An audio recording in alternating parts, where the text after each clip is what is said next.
Okay, this is the laptop story.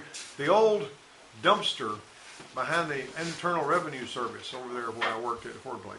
I didn't work at the Internal Revenue Service, but this guy named Gary, he found a bunch of old ratty 386 laptops that had been IRS laptops. They were in the dumpster, and so he snagged them out of the dumpster. And he took them over and he put one on top of his toolbox. And it was a ratty old junky thing. Plugged it in, found the power cord, plugged it in, booted it up, and it was an old monochrome thing, red, green, and it said Internal Revenue Service on the splash screen or whatever.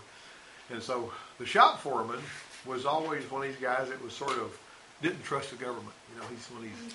So he came in there, and they called me over and said, "See what you can do with this thing." So I looked at it and I said, "Wow." I saw a bunch of little thing, and it had and so the shop foreman walks up and he says, it didn't even have a mouse. You just had to navigate with the keyboard. That's how old it was. So he walks up there and he says, "What y'all got him?"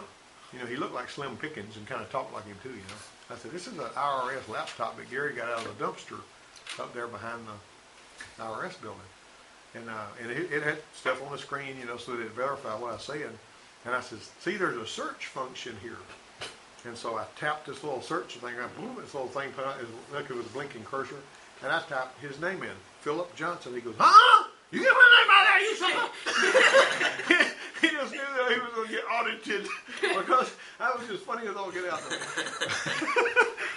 But one day, Donnie, we had this machine that was a Mopar diagnostic system, and it was an expensive machine that Chrysler had that you hooked up you used the scan tool for a bridge to hook the cars up.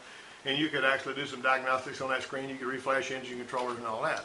And it was basically an old 286, IBM computer that had but on the back of this thing, there was a telephone. It was like a military grade, the curly cord was almost as thick as your little finger. It was a massive, heavy duty phone. And there was a phone line that I wired up to hook up to it because we had to have a phone line hooked up so Chrysler could communicate with us. And if they called that number, that ringer on that phone was so loud you could hear it on the other end of that shop. It was just real loud. And occasionally when somebody wanted to get a hold of us, and nobody had a cell phone in those days, you know what I mean? So I said, so I'm headed out making a trip to Savannah in the middle of the day on a Friday. So I stopped by the credit union to get some money. And Donnie's girlfriend, at the time she's his wife now, but she says, "How do I get a hold of Donnie down there?" Because Donnie didn't have a cell phone. I still don't think he does. He's like Chelsea, he ain't got no cell phone. We don't need one, right? So anyway, so she says, I says, "You can call such and such a number, and it'll ring on the back of that diagnostic machine down there." And Donnie will pick it up. He'll be working on the car, but he'll pick it up. And so if you'll tell him that you're going to audit his taxes, he'll be interested to see what his reaction would be. This is another IRS story, right? And so Donnie's over here working on a car, and she has her friend, and Donnie don't know her friend's voice, call this number. And his phone goes, la, la, la, la, la, la. And Donnie walks over and picks it up and says, "Service."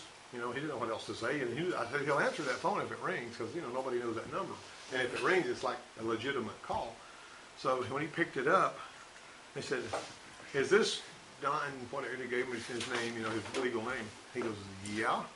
And she says, "I'm Mandy with the Internal Revenue Service, and I just wanted to inform you that we're going to give you a tax audit." His heart stopped. His face got pale. He told me, he said, "It scared me to death." And I told him, when he was telling me about it later, I says, "Donnie, didn't you consider it strange the IRS would call you on this phone here?" And he goes, "Oh, worried about all of that. All I was here was I was going to get you." He figured I could find you wherever you are, But anyway, that was a funny little thing. But now let me get on with this after I told a couple of silly, funny stories. But somebody gets really spooked when they think, the IRS is after them. And that was, both of those were IRS stories. Force is measured in pounds per square inch. Force is measured in pounds per square inch. How do we measure force, y'all? Newton meters.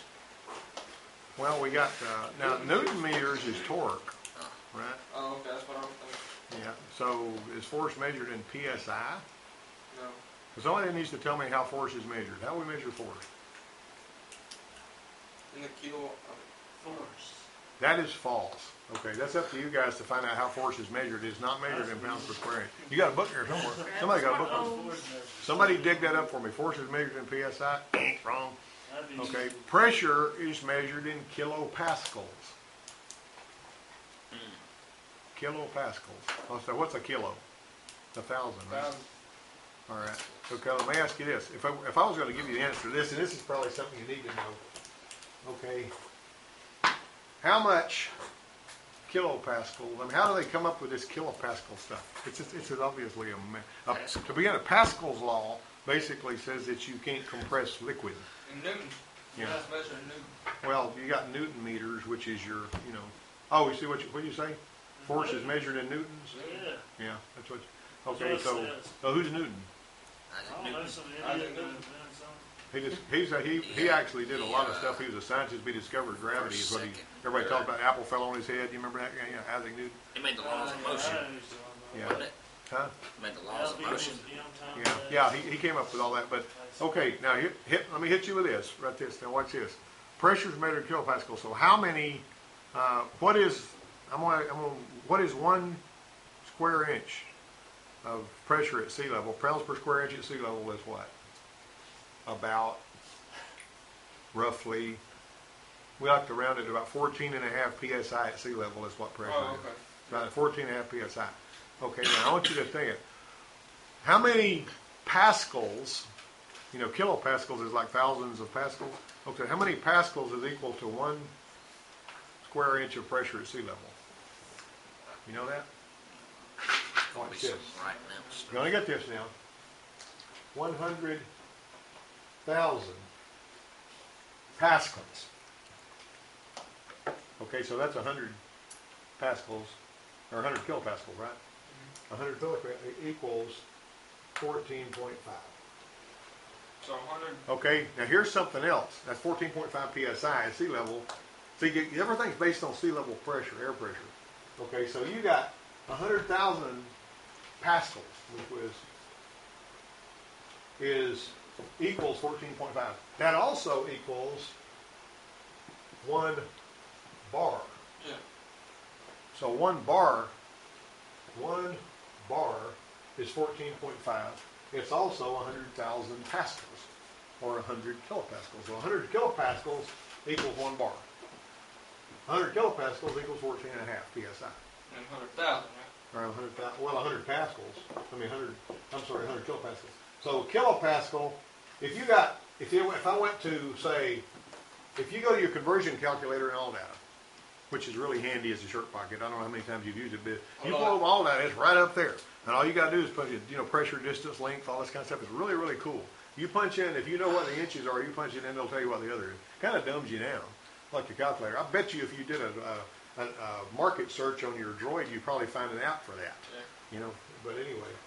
And I don't want just a table. I want to punch it in. Look it up for me. I don't have to drag my finger down there. You know what I'm saying? All right. So now we got a situation here. If we've got 1 pascal. Oh, man. See, excuse me. Let's say 1,000. 1 kilopascal is 0.145. PSI. Yeah. See that? So anyway, you just keep that in mind. As long as you can remember that 100 kilopascals equals atmospheric pressure. Yeah. You see, that's how you're going to handle that. So I'll kind of mention this, Mr. Richard. When you've got something boosted and you feed it, so 7 pounds of 7 psi is half of sea level, yeah. Yeah, but it's 100% more air into the intake versus naturally aspirated, right? Yeah. Well, depending on the volumetric efficiency of the engine, yeah. But yeah, 7 psi. You're adding 7 psi to your 14.5 that's already there. Right. Yeah. Okay. So then you add 7 more, so that's 2 times as much air that's originally supposed to design into the motor, right? Mm-hmm. Okay, so yeah. That's twice atmospheric pressure. Right. Yeah. So that means that's what I was asking. Yeah. So if you put 14 pounds of boost to 14.5 pounds of boost to something, that's 2 times as much. That's 2 atmospheres. Yeah. Right. That's okay. 2. Yeah. That's what I was thinking. That's right. Yeah. That's basically what. And they actually measure, like whenever they're doing stuff in the medical field, if they're going to put pressure, they measure it in atmospheres. And an atmosphere is 14.5, which 1 bar is 14.5. So you're going to see gauges. You're going to see 2 bar. What you're talking about, 1 bar is 14.5 psi, which is sea level. Right. 2 bar is going to be twice that. They even have fuel pressure gauges, and you got millibars, so they break it down into 1,000 bars. That's what the Japanese. 1,000, yeah. So anyway, that's fine. You can. All right. So in a hydraulic system, an increase in force means an increase in speed and distance. Increase in force. Not necessarily. Okay, now think about your brakes out there, Chelsea, that you're trying to bleed, right? All right, you got this brake pedal. This brake pedal's moving the plunger, and let's say that you've got a 1-inch piston pushing in that, and it's going to apply pressure to that line if there's no air in it to squeeze. If it's solid fluid all the way out there, and you've got in other words, you got 1 square inch. Well, I'm just giving you a 1 square inch. Just make this easy. I've got 4 square inches of on the back of that caliper piston, right? Okay, you're going to multiply whatever pressure you're putting on that 1 square inch piston by 4. Am I correct? You're correct. You're multiplying it times 4. So if I put 500 pounds of pressure on the fluid in that master cylinder, then I'm going to put 4 times that much. And that's why brake lines are so tiny, because you don't need a lot of square inches. Because you got a lot of pressure per square inch.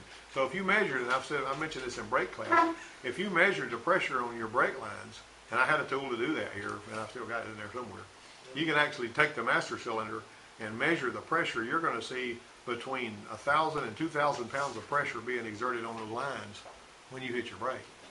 Now, if you also remember, you got the fulcrum for your brake pedal right here, and the brake pedal's down here, and right here is where that piston's going into that master cylinder. You got a huge advantage on that thing too. So you're actually multiplying all the way up the line. See? And so that's basically, just remember that. That's how much pressure you got on it. That's why if you see rusty brake lines, how many of you ever mashed a brake and had a brake line bust on you and you lose your brakes? I've had that happen more than once. The brake line, like if you got a pickup truck and there's people been mudding with it a lot, and those brake lines are laying up there in that wet mud all the time, they'll start to rust away. And you got all that 1,000, 1,500, 2,000 pounds of pressure on those lines. And one of these days you're going to hit the brake, and you're going all of a sudden it's going to feel like you're stepping on a plum. And then all of a sudden you've got no brakes at all. But they put these diagonal systems so that you'll have your brakes even if one side fails. And it's possible for them to fail. Brake failure happens more than you think. But anyway, I've had them fail on me. They just scare the tar out of you, especially if you're driving too fast. But anyway. Yeah, I'm about to make a hydraulic e-brake setup for my drift car. Yeah. Hydraulic e-brake is not too bad. All right. Now then, let's see. So number 3 is false. That doesn't necessarily mean so.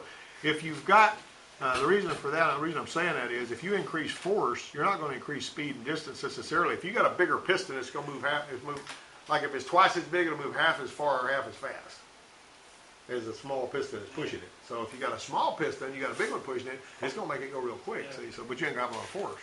Yeah. Did you leave that car running? Yes, I wanted it to get warm so it would squeal when we went back out there. But anyway, it needs to squeal, so that we can find out why it's squealing. We may make a video out of that. You want to be a star of a video?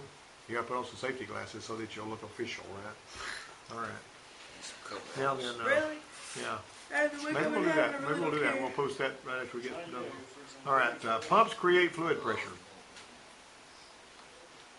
Oh, I'm sorry. Excuse me. Without a functioning vent, the pump cannot circulate the transmission fluid from the reservoir. I didn't know automatic transmission out. Are we? What is this? Yeah, this is powertrain. I didn't know transmission had automatic one. Anyway. Well, all got vents. That fluid's expanded and contracted, it's going to have that air to go somewhere, but that's not what we're talking about here. Number 4, without a functioning vent, the pump can't circulate the transmission fluid from the reservoir. That's not true. That is absolutely not true. So what are they talking about? I'm sorry, excuse me. That little webcam I don't ever use just bailed off of my monitor. Okay, sorry about that. Let me make sure that I'm thinking about this right. If you've got a functioning vent, that means that the fluid's got to have somewhere to go, right? Right. Okay. So I said that was false, but that was stupid because that's actually true. I was thinking about, and every time I hear a vent, every time I hear the word vent, I think about the little vent that's on the top of the case That's what I'm that thinking. lets it come and That's go. what I Now was that's a vent, but actually the fluid has got to have somewhere to go, or it's not going to be able to, in other words, if you've got it totally blocked, the pump's just going to, lock up. If it's a positive displacement pump, which means that when it moves, something's going to move, the fluid's going to move, and it ain't got no vent, the pump stops moving anyway, and it usually busted all to pieces. And that happens sometimes. So 4 is true. After I confused everybody with all them silly remarks I was making. Yeah, So 4 Okay, is yeah, true? well, I do that sometimes. yeah. Pumps create fluid pressure, true or false? They actually move fluid, but they don't create the pressure. The pressure is created by restriction. Pressure relief So valve, it's false? right? You got to have a restriction in order to have pressure.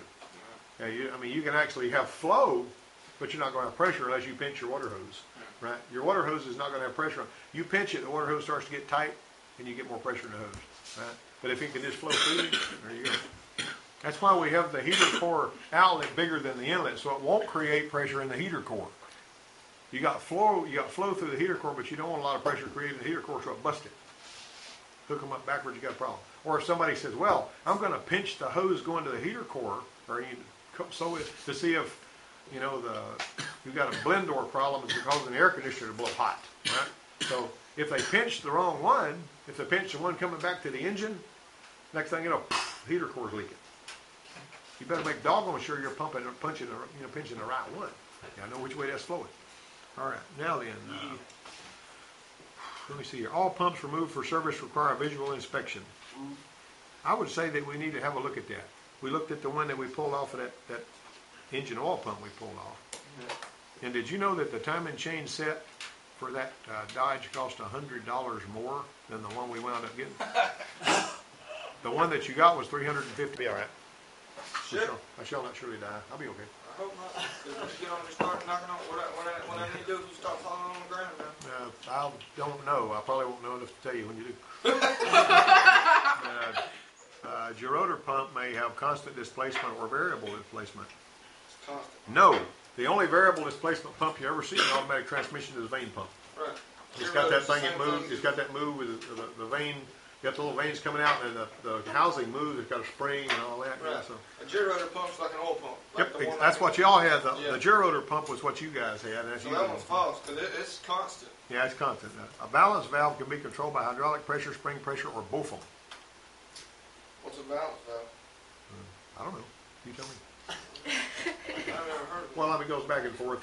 Makes your fluid pressure go this way and that in the transmission. Kind of like the manual valve, is that? Not really. I mean, a balance valve is basically something that's supposed to cause pressure to not be crazy. On each You know, side. yeah. See what I'm saying? It And keeps that's due just pressure. that's just a short version of it. But I mean, you can go into it a lot deeper than that. I mean, do some research on that. Do they have one? Put balance valve, automatic transmission balance valve into your phone and see where it takes you. Anything I've ever worked on here, does it have one in it? Yeah, but you don't typically look at all the names of the valves. You just pull them out, look at them, stick them back Okay, in there, it's see in the what valve it's body then. Yeah, that's what you're talking about there. Oh. Let's see. Vibration is the most common driveline problem. True. I would say that is absolutely true. Have you ever felt a driveline vibration on your car? Yeah, we did it on that Ranger. Is that fun? Wouldn't be that hard to fix. Yeah. If you know what you're doing. Chelsea, did you feel that driveline vibration? Did it go? So hold on, now number 10 is And I'll tell you something else. Archie had driveline vibration deluxe on that Chevrolet built transmission, didn't he? how bad was it? Can't drive It was it. bad. As was Richard, it was bad. Yeah. I mean, it just there. We replaced that gosh. So what's number 10? Number 10 is number 10 is true. It is true. Yeah, it is true. The balance valve, hydraulic pressure, spring pressure, You both. feel it, John. One function of a ring and pinion drive gear assembly is to decrease torque through a gear reduction. To decrease torque. No, it's supposed to You don't increase decrease torque with a gear reduction. No. That's That backwards, isn't increases it? torque. Yeah. All right. The standard open differential ensures the rotational speed is divided equally between both wheels. No. One wheel spins faster than the other one. Right? That's right. If it's an open differential. Right. Right. So that one's false. Yeah. An inclinometer is used to check drive shaft runout. False. You're basically going to check drive shaft angle with that. What's the inclinometer? Inclinometer is going to give you angle. Used to Like use. for instance, You lower. You know how you got a protractor? You seen a protractor Yes, sir. that looks like that? Yeah. All right, and it's got, I guess it's got angles on it. Imagine if you dangled a, yeah, like this is 0, and you got angles going both ways. Right. If you dangle a pointer that's weighted, Right. all right. Now, if I'm gonna put this up against my drive shaft, and that pointer is over here at 20 degrees, see, I know I got a 20-degree drive shaft angle. Right. You can build one out of a cheap protractor like you buy at the bookstore. That's like You somebody know what I'm saying? somebody use one of those to do like the angle on their drive shaft when they jack the truck. If over it's and too, lower if the truck. drive shaft angle is not right and you've got a vibration because, you know, your drive shaft, if it's too steep, you know how the reason we call it these drive shafts, the CV axles constant velocity joints is because they don't get slower and faster and slower. You know how when you're operating this extension and you bend it too sharp, if it's one of them old kind that goes ooh, ooh, ooh, ooh, that's what that guy goes slower and faster. That'll happen on your drive shaft too. And so we actually have these wedge-shaped, we got these wedge-shaped shims that we can actually loosen the leaf springs, put those wedge-shaped shims in there and change the nose angle on that rear end, so you'll have a different angle on your drive shaft, and it smooths them out. You know, also that those splines where it's got a plunge and get longer and shorter as the suspension moves, you better have those all with some good Teflon grease or something. All right, so, Cover them, Joe. huh? All right, let's move through this. Let's see. On independent rear suspensions, bearings are press fit on the axle. That's false. That's false. Bearings are not press fit on the axle. Rust-colored dust They're in the hub around. itself, right? Huh? They're in the hub itself. Yeah, right? they're built in there. Rust-colored. Well, I will tell you this though. The front suspension on that Lexus that we worked on, What less? that The white one? that big old vein, Yeah. GX 470. Yes. In order to replace those bearings, you actually had to take the hub off and then press the doggone things out and press the new ones in, which is, and that was that silly thing. Well, it actually is it's an all-wheel drive. So I mean, it's kind of like you were Pain in working. the butt. Yeah, it was really a pain, but I didn't really feel bad about that because it did have some brittling. That had a dry bearing, and one of the races started coming apart. It had a little place where it was starting to flake off. It was a small place. And she said, well, the noise is better, and I told her, I said, there's still some noise there. We're going to have to, you got other bearings besides that one. And I have seen it, talking about Driveline, this is a Driveline class. Jim Crudop's daughter's Explorer had noise in the rear end. It was awful. Okay, so we took the... That's the one we had sitting up forever? A different one. This has been like 5-6 years ago. Oh. But the noise in it was an 03 model. We pulled the rear end out, took it apart. The bearings were totally shot. Matter of fact, I think I got them up there on that cage somewhere.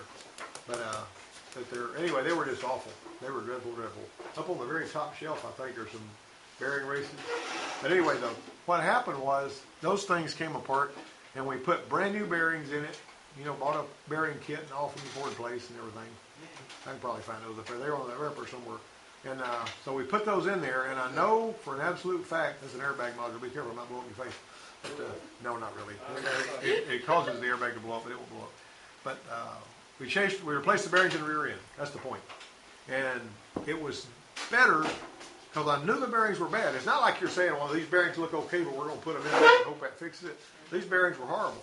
We cleaned everything out, put it in, set the rear end up, and it was better, but there was still a roaring noise back there. And we investigated with the chassis here and found out that the hubs were roaring. I'm talking about out here on it's independent suspension. They weren't even swimming in the same oil. Right. So it had CV axles on there. So we popped those off and took them apart and cut them apart so we could see and they were horrible too. So every bearing in that rear end was bad. And after we got them all replaced, it was just as quiet as it could be. What makes it do that? What makes I don't the have bearing the break foggiest idea. I think they're just something to do. It might probably made in China. I don't know, something like that. I'm guessing. I mean, it's had to be a manufacturing defect. Now, occasionally you'll have it, so if somebody's got a loose engine ground, it'll run down whenever you try to start the car, it'll run down the drive shaft, go out through that arc on the bearings, and come back up the park brake cables, and it'll destroy the bearings that way. In about a month, you drive it, the bearings are all messed up because somebody left the engine block ground loose. You know what I'm saying? Every time you go to start, it goes, the arcs on the bearings, and after a while, it just ruins them. There's other things that can mess them up too, but you know. That's what happened with mine. When I welded that first rear end up here, that's what happened. I clamped the ground to the what the drive shaft supposed to, and that's what destroyed that bearing there. you hooked your engine ground to the drive shaft. No. When I was welding it, I hooked That's my what I mean. ground. Your welder. I Yeah. meant to say engine ground. I meant to say that your welder ground. And then whenever you struck the arc, it got current through the bearing braces. brilliant, outstanding performance. I didn't know it. The body shop guy had a Dodge pickup truck that wouldn't start after they worked on it back there because they disconnect the battery cable, they hooked the ground clamp to the body somewhere, and they did some welding and fried the engine controller. How'd they do that? Because the current went through it. I mean, it was looking for a ground. Oh, Well, they disconnect the battery cable. That ain't worth a darn. I mean, you can still go through the engine controller if you hook the ground up to the body. And leave the engine ground hooked up. Yeah, and all that. See, so what they need to do if you don't want to fry your electronics, make doggone sure you're grounding right here where you're welding. Don't ground it up on the front of the truck and weld in the back, because there's no where that's liable to go. So what you don't do there, if you unplug the engine controller and any other electronic modules that may be on the car you've got left, but you're going to miss one because they got like 50, 60, 80, 100 modules on the car now. How much? A bunch of them. They got bunches of modules on the car, So you just be real careful when you're welding because you're going to cook something. And I mean, I've seen them things catch fire, the module, poof, and I'm about to burn the inside of the car out. All right. Let me see. Rust-colored dust around the universal joint seal does not usually indicate a problem. Hold on, Actually, it a usually. universal joint is like the drive shaft. Yeah, on a rear-wheel drive car. Okay. I'll tell you this: you cannot tell if a drive shaft if you got bad U-joints. In most cases, you can't tell if the U-joints are bad without taking the drive shaft out. Yeah, well, You better take it out and you better feel it. Now, sometimes you'll see it go clunk, clunk, clunk, clunk. Yeah. Or if you're driving forward and it's going click, click, click, click, and you back up and it goes, eek, eek, eek, eek, and it's changing noises, yeah, you probably got a bad U-joint. But you better pull that drive shaft out and feel of those. They ought not to be stiff. Yeah, we changed them out when we changed drive shaft. There you go. We changed Yep. the new ones in. Yep. So And one of the things that I got to show you guys how to do in Driveline, is how to change a U-joint. I mean, I've changed U-joints in the yard. I've changed U-joints in the yard using a hammer and a drift and a piece of wood. Yeah, there ain't that much to it. Ain't but like Unless $8. it's one of those GM drive shafts, they're cheap. But unless it's one of them GM drive shafts that's got that plastic melted in there, I mean, injected, you got to melt it out of there. And Christina, the other girl that was in here, she was heating one of these GM drive shafts up. And when that thing popped off of there, it popped off and it hit me in the shirt. And it set my shirt on fire. And it burned a hole in my shirt. Well, she couldn't help it. I mean, she didn't know it was going to happen. Okay, I'm almost done here. When drive axles fail, one of the first symptoms is unusual or excessive noise. That's true. Is that right? Number 17? Yeah, that's true. Okay, drive shaft balance can be achieved by adding or subtracting shims from the rear transmission mount. You're not going to balance a drive shaft like that. Come on. That's false. Universal joints can be checked while mounted in the vehicle, and that says it's true, but that is nonsense. Now, if you want to get the question right, put true because that's what the answer key says, but that is a bad deal. I've seen them where you couldn't feel that drive shaft in the vehicle until anything. You pull it off, you'll know. Let me ask you a question. On some drive shafts, like the split drive shaft with the pillar bearer, is universal joint alignment critical? You have to remember how they come out. Oh, absolutely. That's a good point. If you pull it off, pull the rear drive shaft off and leave the front one in there, if you stick the drive shaft back on there and them U-joints ain't lined up, if you got them like out of line on one another. No, I just said that because I run into that problem with my little truck. Yeah, if you pull it off and you put it back on there and they're not lined up right, they'll do. The Toyota that I done that too with Michelle and them. What's the difference between a swing bearing and a pillar bearing? I just done it how it's blind. Is that a valid question? I don't know what is it. It depends on the terminology. One of the things I found out about terminology is the stuff that we used to go in. I used to go in a parts room and I'd ask the parts guy, I need an engine mount for such and such and such, and it would be a mount that was actually hooked to the engine block on the frame. Well, his stupid parts book would call it a transmission mount, and so he'd get the wrong part. And then I'd come in and I'd say, this is not a transmission mount. It's my book says it's a transmission mount. Well, my book says it's an engine mount. Well, the shop manual and the parts manual need to get their act together because they call them two different things a lot of the time. Difference between a screw and a bolt. Yeah. Difference between a screw and a bolt. Yeah. And a bolt. What's the difference? Come on, man. A screw has actually got more aggressive threads than typically used for wood or plastic or something like that. That's my way. A bolt, or it's a little small. Little small machine screws, like a little small. If it's really small, it's going to be a screw typically. There's one of these big bridge screws, where it's about as big around as this bottle right here, and that's not going to be. You're not going to call that a screw. I wouldn't even call this a screw. That's a big old bolt right there. Okay, now tell me what size that is. 12 12 millimeter. What thread bit? Can't see. Can you see it? 125. Nope, 175. Okay, he failed. He got to start over. No, I'm kidding. All right. There we go. Persnickety. He's pretty What's the difference between those two words, pernickety and persnickety?